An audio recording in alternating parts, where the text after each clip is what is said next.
오늘 말씀의 제목은 예수님의 하이터치라는 제목으로 말씀을 나누겠습니다.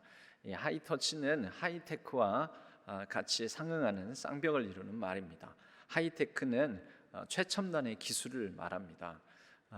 그리고 하이터치는 최첨단의 터치 접촉이 아니라 그 하이테크 기술 등등을 사용해서 고감도의 어떤 접촉 감성을 느끼게 만드는 그런 방식들을 하이터치라고 합니다.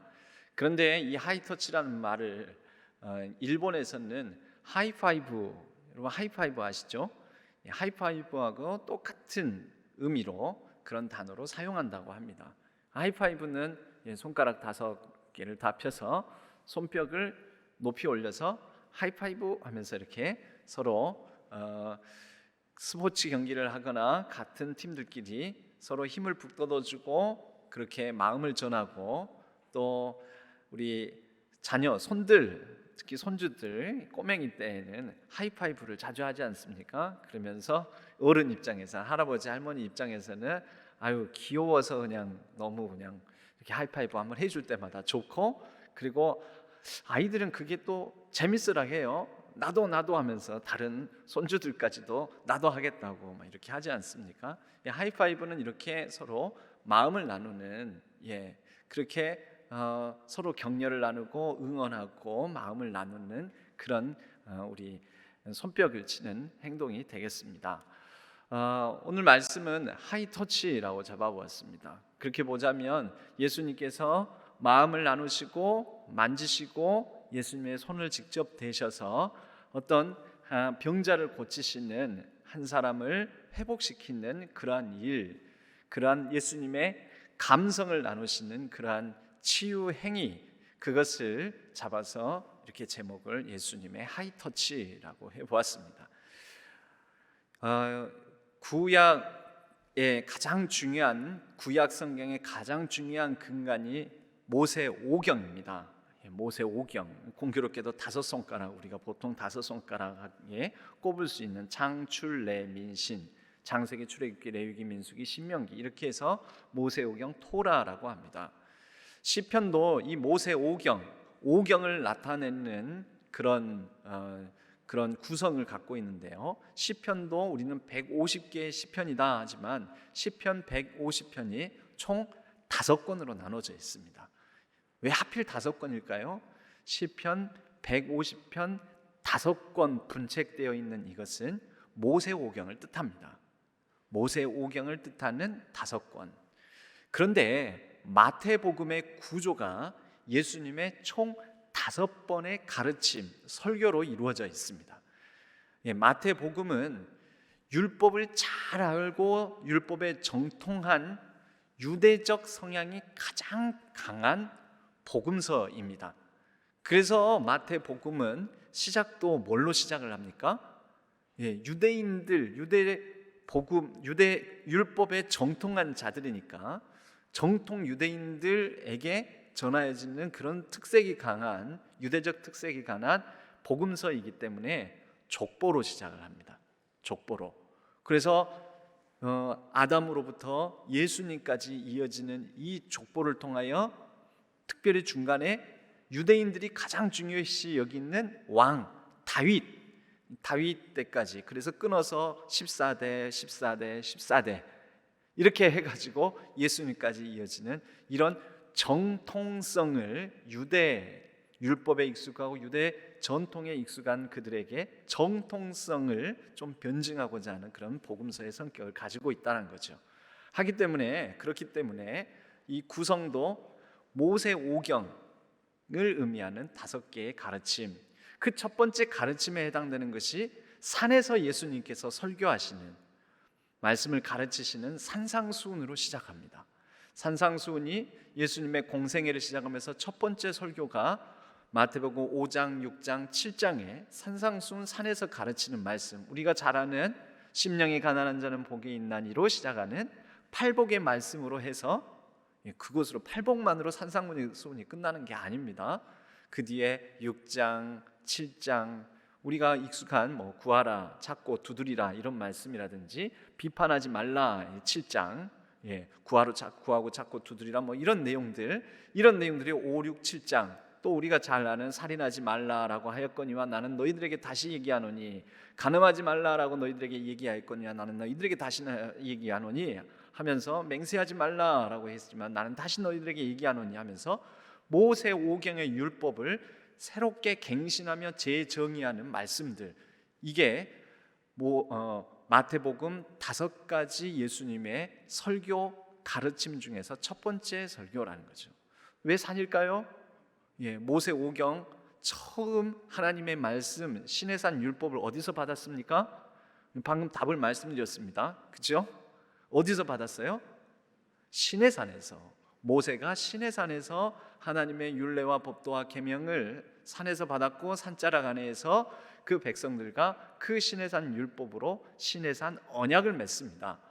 그러므로 예수님의 첫 번째 산에서 가르친 것은 그러한 동일성, 유대인들은 딱 연상이 되는 거죠. 산에서 가르치시는데 그 산에서 하나님의 말씀을 주었던 모세를 연상하게 되는 것입니다.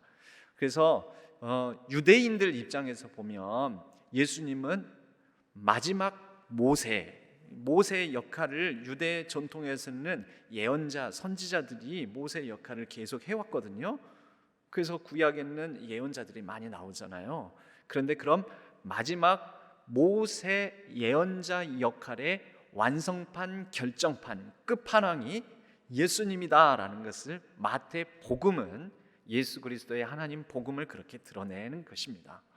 산상수는 그러면 어떤 의미를 갖겠습니까? 시내산 자락에 있는 애굽으로부터 벗어난 광야의 백성들에게 이제 제사장 나라를 이뤄갈 하나님의 백성들은 이와 같은 계명과 율례와 법도를 따라서 살아라.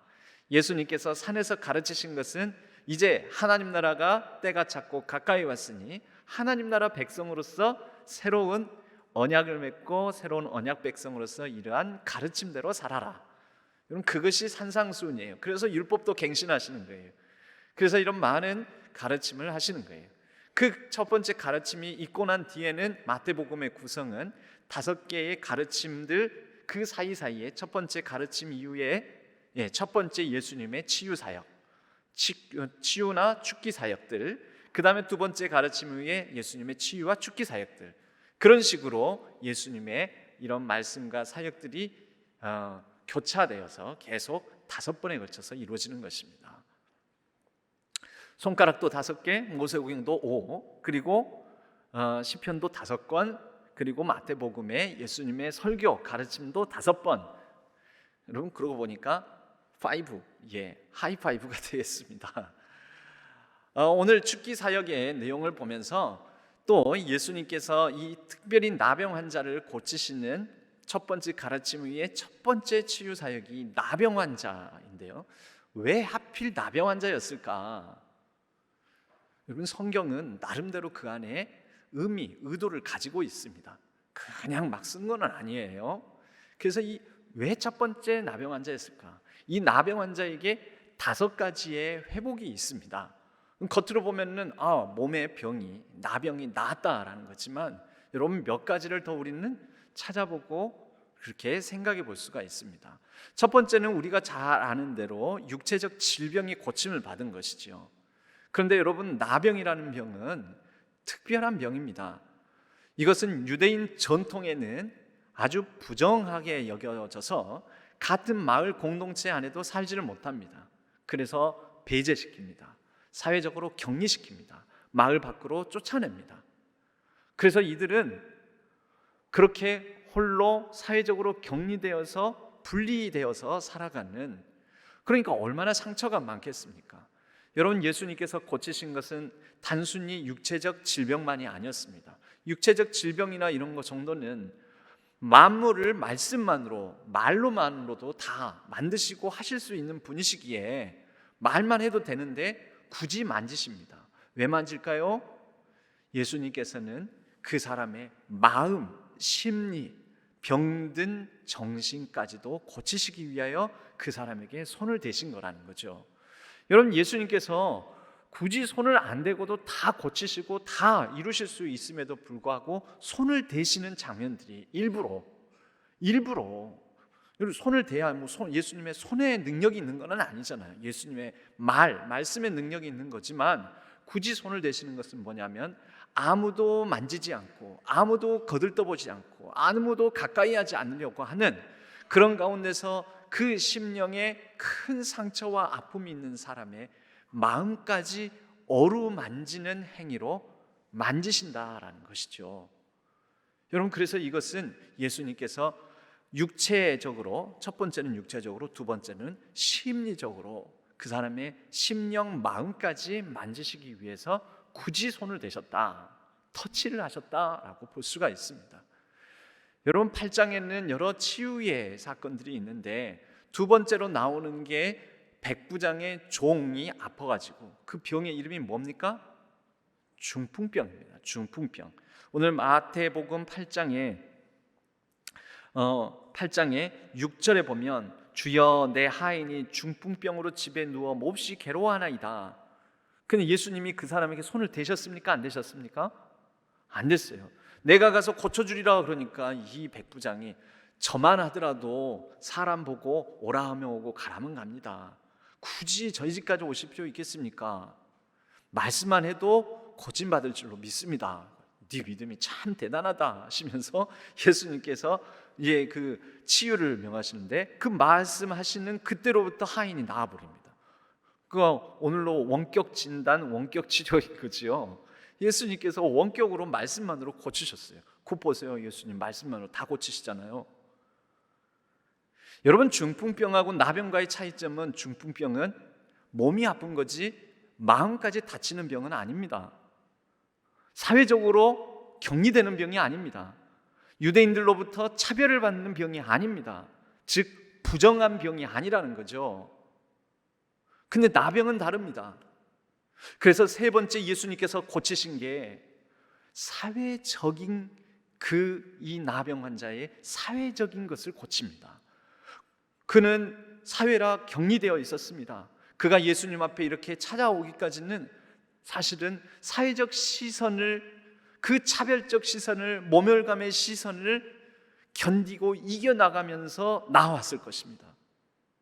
예수님은 그것을 고치시는 거죠. 만지십니다. 사람들 앞에서 만지실 때 거기 모여있는 사람들이 다 지켜보았겠지요. 지켜보는 사람들이 만지면 안 되는데 만지면 안 되는데, 심지어 본인 당사자도 저 만지면 안 되는데 저 만지지 마세요, 그러지 마세요, 아마 그랬을지도 몰라요. 마음 안에 이미 사람들과의 심리적 사회적 거리감을 가지고 있었던 거죠.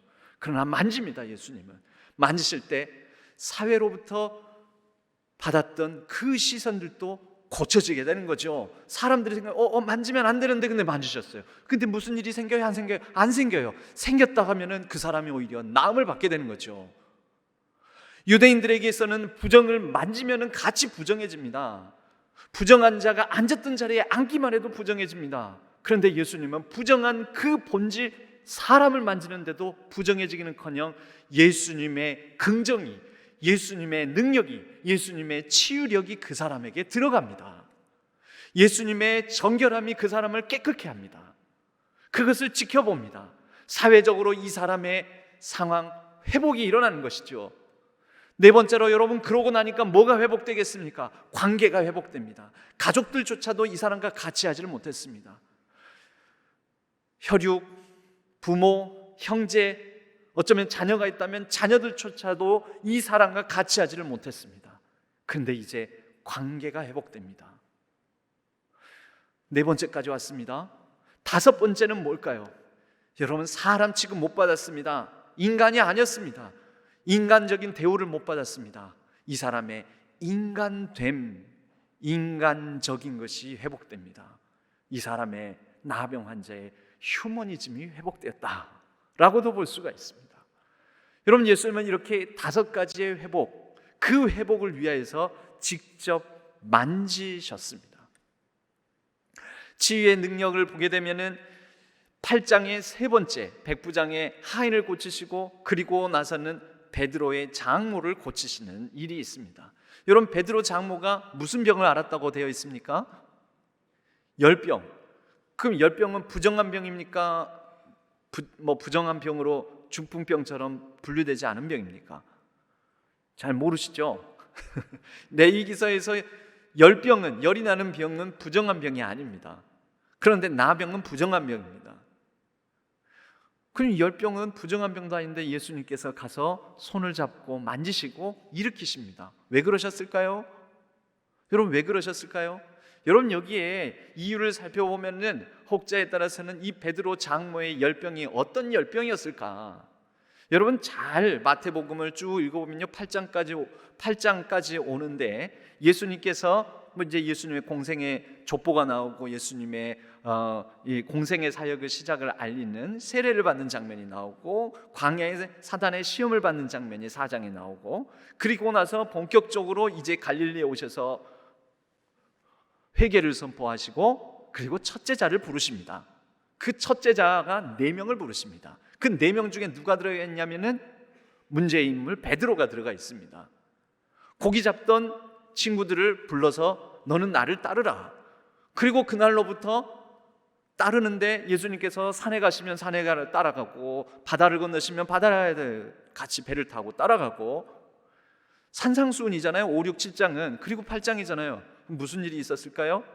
여러분, 4장에서 베드로와 나머지 3사람 4명의 제자를 부르고 난 다음에 돈 벌어야 되는, 고기를 잡아야 되는 베드로가 예수라는 사람을 따라서 집에는 안 들어오고 들로 산으로 바다로 막 따라다니고, 생계는 어떡하라고, 가족들은 어떡하라고. 그럴 때 여러분이 그러한 사위를 둔 장모라면 여러분 마음이 어떻겠습니까?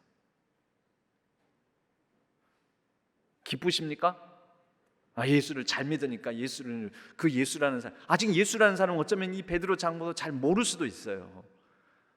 예수님을 제대로 만나지를 못하신 거죠.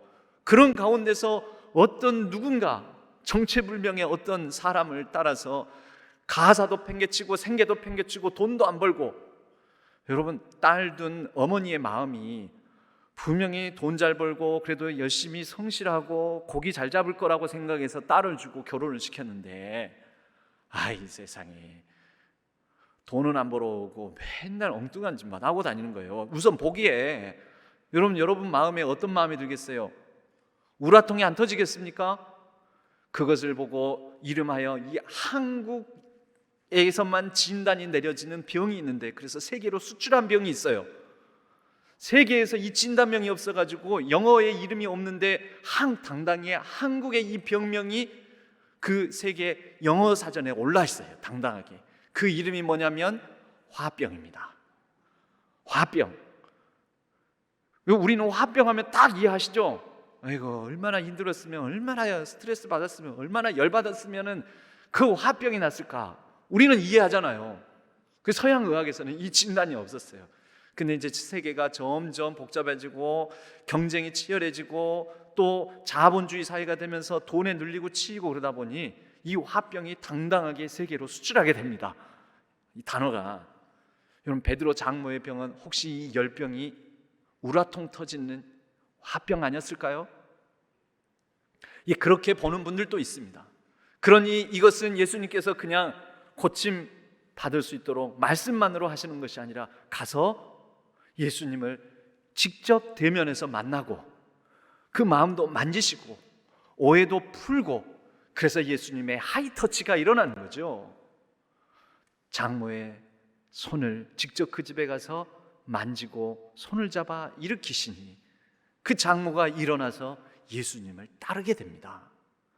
여러분, 예수님을 따랐다는 것은 예수님이 누구신지 알게 되었다는 거고 만나서 믿게 되었다는 것 아니겠습니까?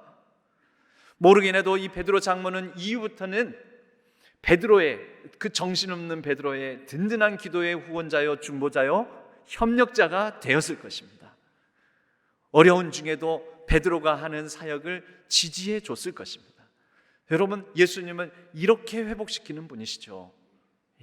예수님의 이 터치는요, 만져주심은 단순히 병만 고치시는 것이 아니라 그 병 이면에 있는 그 사람의 마음, 심리, 그 사람의 사회적, 여러분 예전에는 이 장모라 하더라도 여성이잖아요. 여성은 말하고 싶은 게 있어도 울분이 터져 말을 못해요.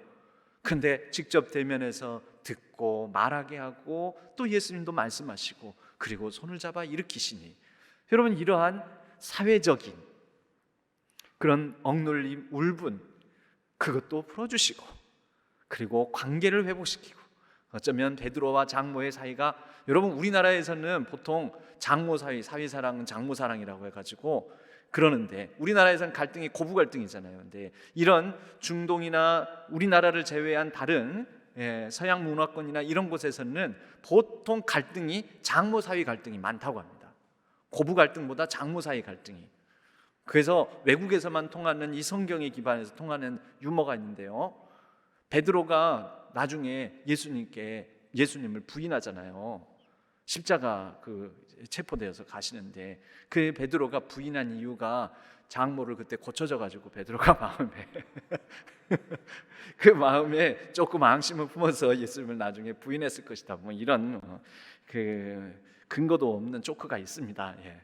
뭐 여튼 그런 이제 서양 유머에는 그런 스타일의 유머들이 많아요. 그래도 서양이 성경에 기반한 세계관을 가지고 있기 때문에 성경 이야기를 바탕으로 사회적인 풍자들을 이렇게 이야기로 만들어서 조크를 만들기도 하는데 그런 얘기들도 있습니다. 여러분 베드로와 장모 사이의 관계도 관계적인 회복도 이루시고, 그리고 그러하여 하나님의 사람으로 베드로 장모, 이 장모 되는 이분도 하나님의 사람으로 하나님의 형상으로 회복을 하는 것이죠. 여러분 이렇게 예수님의 터치에는 5가지의 중요한 의미를 갖고 있습니다. 그럼 놀라운 것은 그 뒤에 8장의 마지막에 귀신을 쫓아내는 죽기 사역이 나옵니다.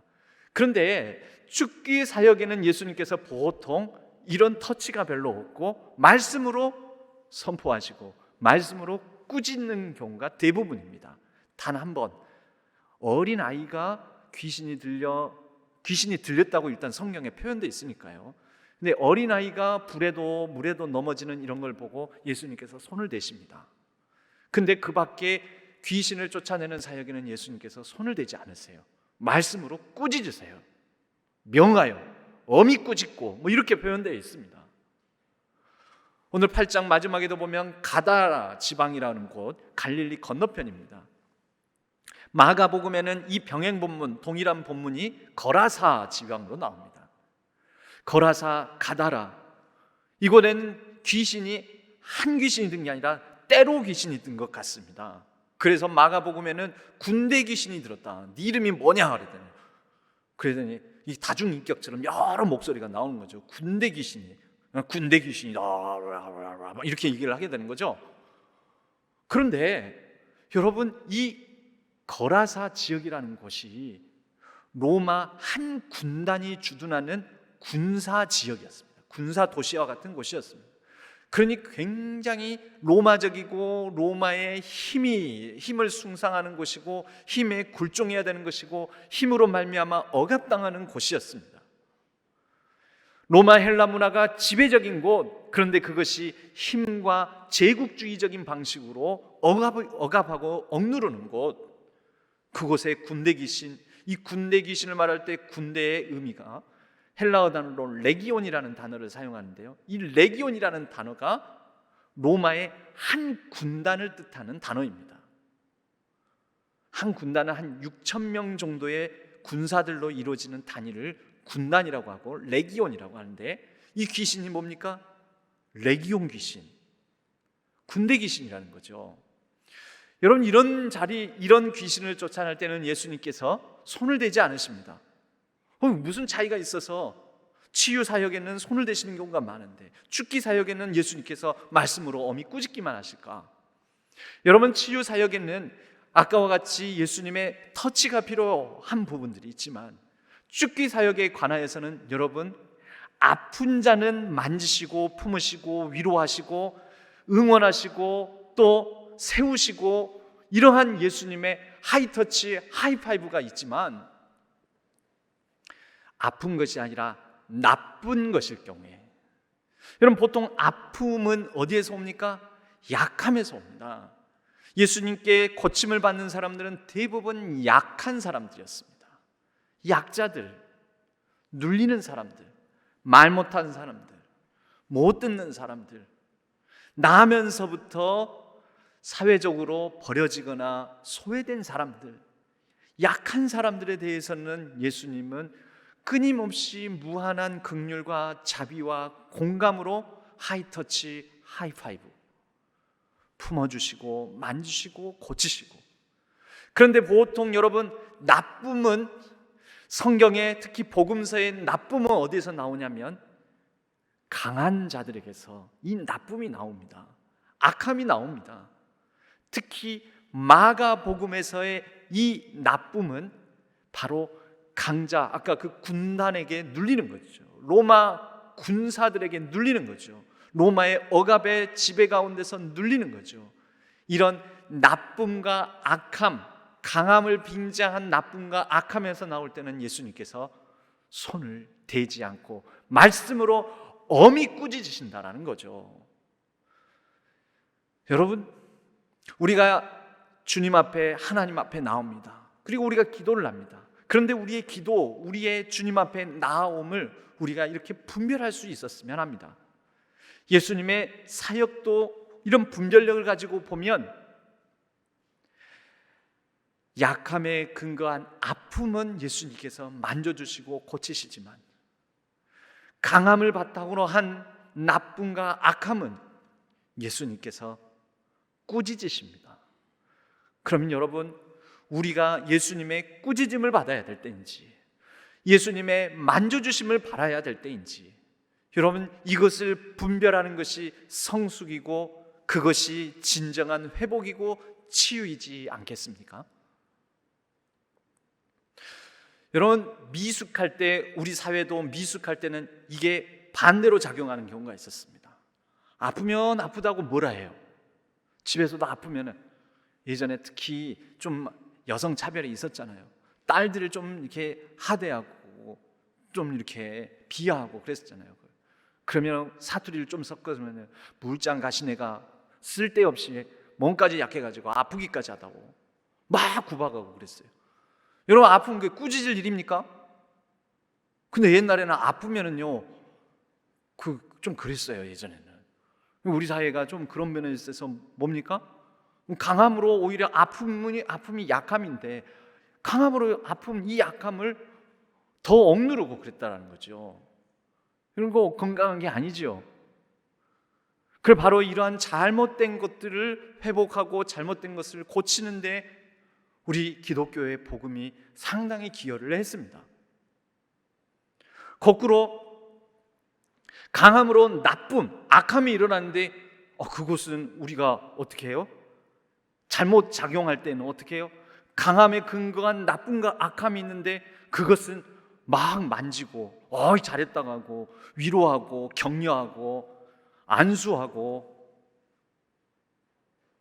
최근에도 막 목사님들이 대선 후보 한 사람을 놓고 막 안수해주고 그랬잖아요. 그건 악함인지 나쁨인지 아직 그런 건 잘 모르겠지만 여튼 여러분, 그게 선함은 아니잖아요.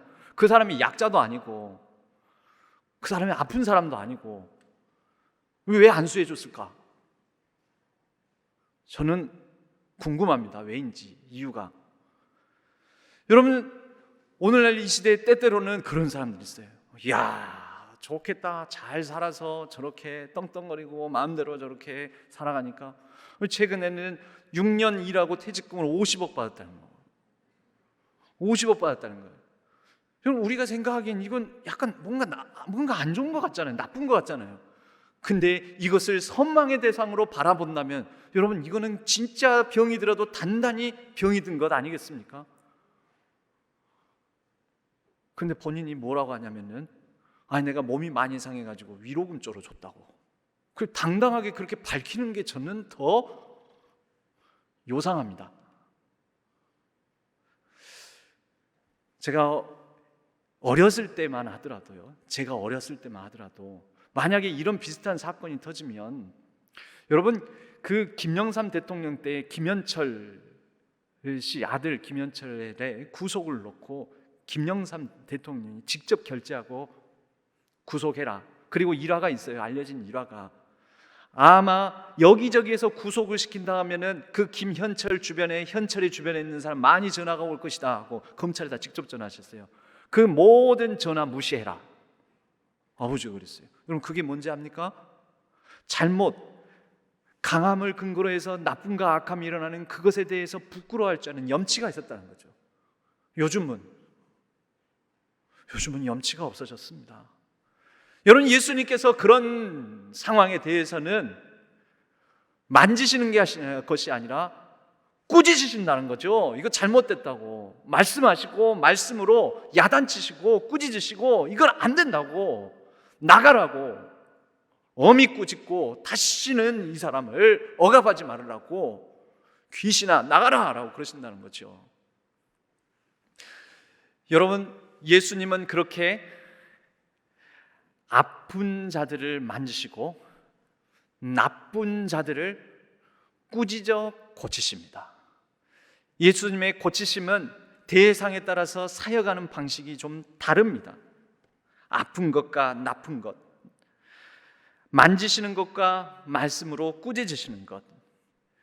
여러분, 따지고 보면 한 사람을 변화시키실 때는, 그래서 그 사람됨 하나님의 형상의 본질을 회복시키실 때는 만지십니다. 그러나 변질된 것에 대해서는 호되게 꾸짖으십니다. 여러분, 우리 신앙교회는 어떻습니까? 여러분의 가정은 어떻습니까? 우리 주님의 만지심이 필요합니까? 아니면 주님의 말씀에 근거한 꾸짖음을 받아야 될 때입니까? 그러한 모습입니까? 우리 주님의 어떤 사역이 필요합니까? 변질되어 있습니까? 아니면 주님 안에서, 그리스도 예수 안에서 그분과 함께 그분을 통하여서 변화를 강구하십니까? 그런 의미에서 저는 우리 신앙교회도 이렇게 변질이 아니라 변화되어 가면 좋겠다라는 의미에서 하이파이브를 만들어 보았습니다. 지난 주일에도 잠깐 소개를 드렸었는데, 하이파이브 5가지. 오늘 5시잖아요. 다섯 시리즈 하이파이브. 그래서 이 하이는 약자입니다. HI, H로 시작하는 5개의 단어의 5.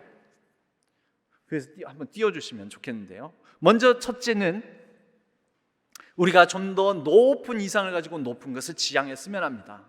더 높게, 높은 하나님의 시선을 가지고 저 높은 곳을 향하여. 하이. 두 번째로는 홀리입니다. 거룩함. 우리가 거룩을 회복해야 됩니다. 좀 달라야지요. 교인은, 그리스도인은. 그리고 진짜 악하고 나쁜 것에 대해서는 손을 대는 것이 아니라 우리가 말씀으로 거룩하게 무장되어 꾸짖어야 되는 거죠.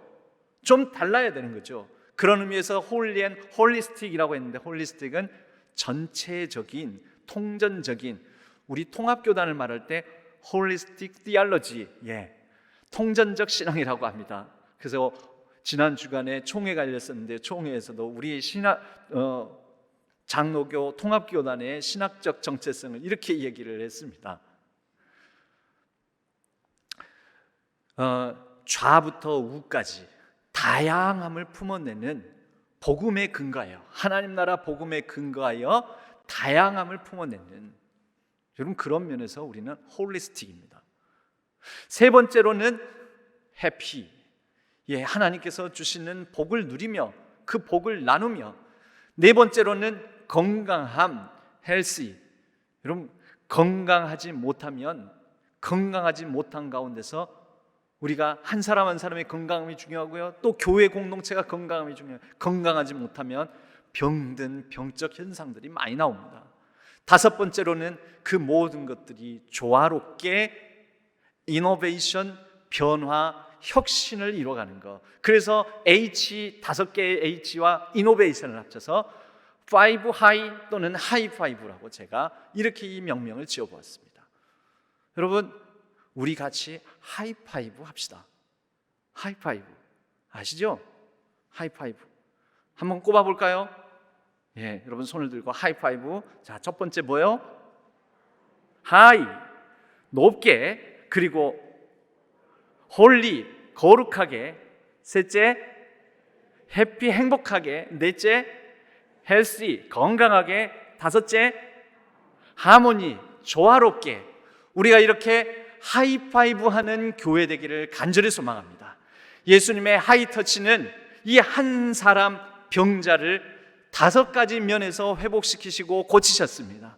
우리 신앙교회도 이 5가지 하이파이브로 우리 주 예수 그리스도의 하이터치로 말미암아 좀 더 높게, 거룩하게, 그리고 행복하고 건강하게, 조화롭게 하나님께서 원하시는 본질을 향한, 그 복음의 본질을 향한 변화를 이뤄나가는, 혁신을 이뤄가는 귀하고 복된 교회 되기를 주님의 이름으로 간절히 축복합니다. 그러한 가정 되기를 간절히 축복합니다. 그러한 한 분 한 분 우리 신안의 교인들, 그리스도인들 한 분 한 분의 그리스도인들 되기를 주님의 이름으로 간절히 축복합니다.